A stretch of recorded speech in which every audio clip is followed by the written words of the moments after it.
Rudy here with the Retro Universe. Today we're going to be doing a shell swap on the Game Boy Pocket. I just received this one from Japan. As you can see, it's got some wear on it. Definitely not the original color, but it is still a pink Game Boy, which never actually released over here. So I'm going to show you this system real quick here. And, oh, yep, probably should put a game first. Hang on. So yeah, I have this Game Boy Pocket, and it does have a slight problem on it, which I'm about to show you here. If it comes out in the video, there's a small line that is missing right there. I believe it comes out. Yep, right there. So the display is a little bad. So what I'm going to be doing is swapping it out with the other Game Boy Pocket display that I have from a unit that I don't use. So I want to have this pink Game Boy Pocket working with a proper display that doesn't have any issues. So I'm going to swap it out from this one over here. That works perfectly fine. So there's not much talking that's actually going to happen in this video. It's just going to be a quick run through of how to take apart a Game Boy Pocket and how to replace the shell on it, in case you ever find one out in the wild that needs a new shell. And you can get them on Amazon and eBay for fairly cheap, usually 10 to 15 bucks depending on the kind that you get. So let's take this thing apart. I'm going to start with the tri-wing screw.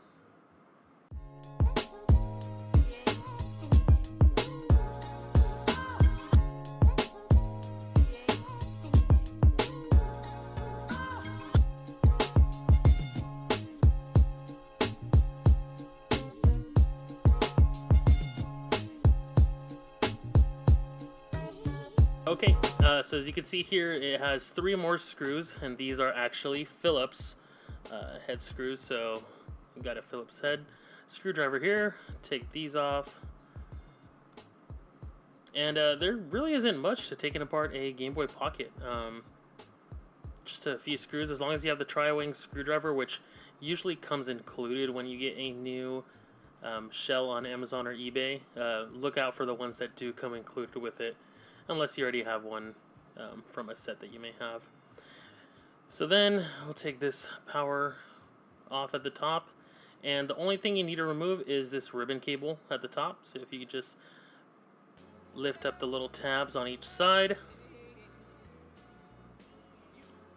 and then we go up, and it should just slide right out. So here's just the board for the Game Boy Pocket. I'm going to swap out the whole board and display just to keep everything uniform together.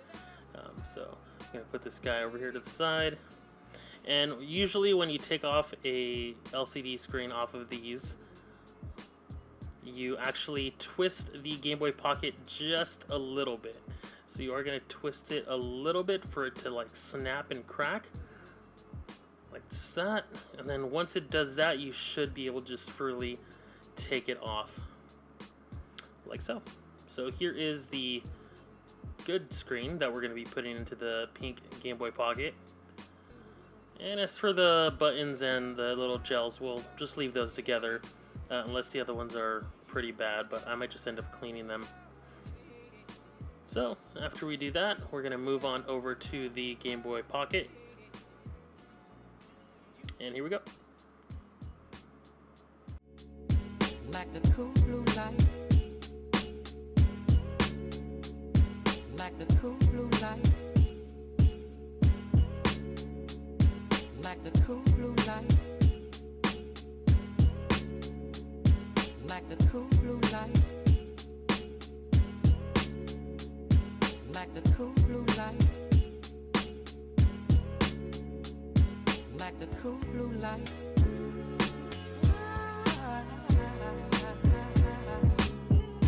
Okay, so I went ahead and cleaned out the contacts that go to the board, just with some water and a cleaning cloth here, just to get them cleaned up and dried up.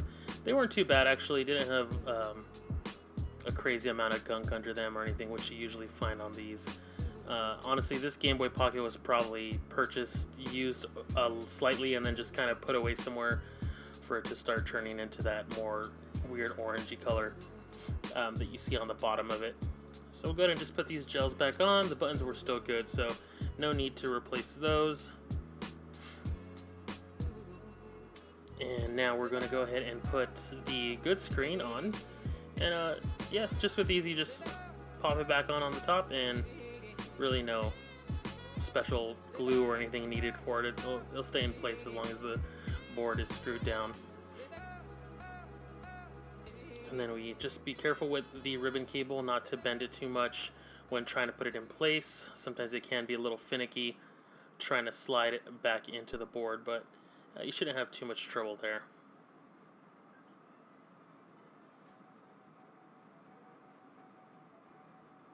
Alright, and then just press down slightly just to make sure all the little plastic pieces that are on the bottom shell come over across. Put the power slider back on top, should just click right in, and let's put it back together.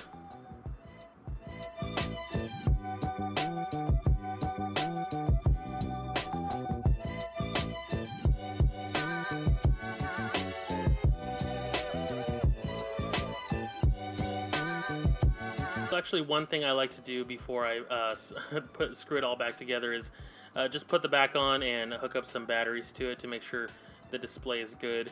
The last thing you want to do is screw it all back together and then it turns out you either forgot to plug in the display or something else is wrong with it. So it's always a good thing to make sure before you screw it all back together. So let's go ahead and put the back piece on.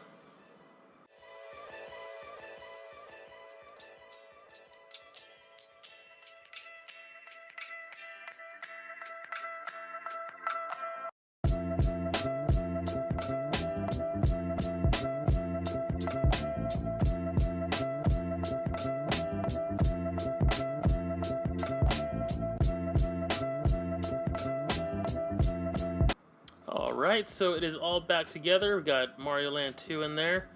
And yeah, it looks good again. No line on the bottom, so the display looks rather clean. No defects on it whatsoever, so I'm pretty happy with how that came out. I do want to eventually do a good cleaning on the Game Boy Pocket. They do have some sprays and different liquids you can use to clean them up to get the color restoration back. So I definitely want to, you know, have it looking more like this one. This is one I had got earlier on. As you can see, the color is more natural on that one. So if I can, I'll try and restore it back to how that one looks, and you know, get maybe a new screen for it, and then the sticker to put on the back. So yeah, that's my video, guys. I hope you enjoyed it. Should see more in the future. Thanks, and have a great day. If you like this video, please thumbs up and subscribe. Thank you.